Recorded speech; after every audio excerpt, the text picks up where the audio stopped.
নারী সাফে আবারও ফাইনালে পৌঁছালো বাংলাদেশ নারী ফুটবল দল। শিউলি আজিমের প্রয়াত মায়ের শোককে শক্তিতে পরিণত করে ঋতুপর্ণা ও সাগরিকার গোলে নেপালকে 2-1 ব্যবধানে হারিয়েছে পিটার বাটলারের শিষ্যরা। ম্যাচের শুরু থেকেই বল পায়ে নিয়ন্ত্রণ নেয় নেপালের মেয়েরা। বাংলাদেশের একের পর এক ভুল পাসের সুযোগে বারবার আক্রমণে ওঠে হিমালয় কন্যারা। ফলাফলও আসে দ্রুতই। খেলার 22 মিনিটে দীপা সাহির কর্নার থেকে গীতা রানার শট জালে জড়ালে লিড নেয় নেপাল।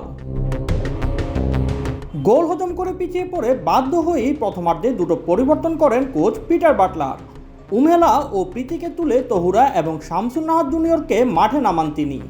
এতেই আক্রমণে ধার বাড়ে বাংলাদেশের। তারই ফলশ্রুতিতে 45 মিনিটে পাওয়া কর্নার থেকে বাঁ পায়ের বাঁকানো শটে সরাসরি অলিম্পিক গোল করে দলকে সমতায় ফেরান ঋতুপর্ণা চাকমা। এতে 1-1 সমতায় শেষ হয় ম্যাচের প্রথমার্ধ। দ্বিতীয়ার্ধে দুই দলই আক্রমণ ও প্রতি আক্রমণে খেলা জমিয়ে তুলে নেপালের সামনে কয়েক দফা বাধা হয়ে দাঁড়ায় গোলপোস্ট। পাশাপাশি বাংলাদেশের গোলরক্ষক মিলি আক্তারও বড় কোনো সুযোগ নিতে দেয়নি তাদের। অন্যদিকে নিজেদের গতিতে নেপালের রক্ষণে তহুরা এবং শামসুন নাহার কাঁপন ধরালেও তা থেকে ফল আসছিল না।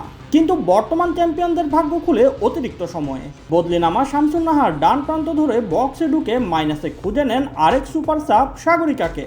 নেপালের ডিফেন্ডারদের পায়ে 2 দফা ছোঁয়ার পর সাগরিকার আলতো ছোঁয়া বলকে গোল লাইন অতিক্রম করালেই নিশ্চিত হয়ে যায় বাংলাদেশের জয়।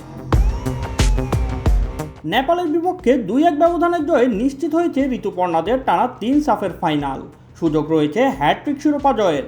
6 জুন ভারত ও নেপালের মধ্যকার দ্বিতীয় সেমিফাইনালে জয়ী দলের বিপক্ষে শিরোপার লড়াইয়ে নামবে বাংলাদেশের মেয়েরা। Shoaib Shams, BD sports time.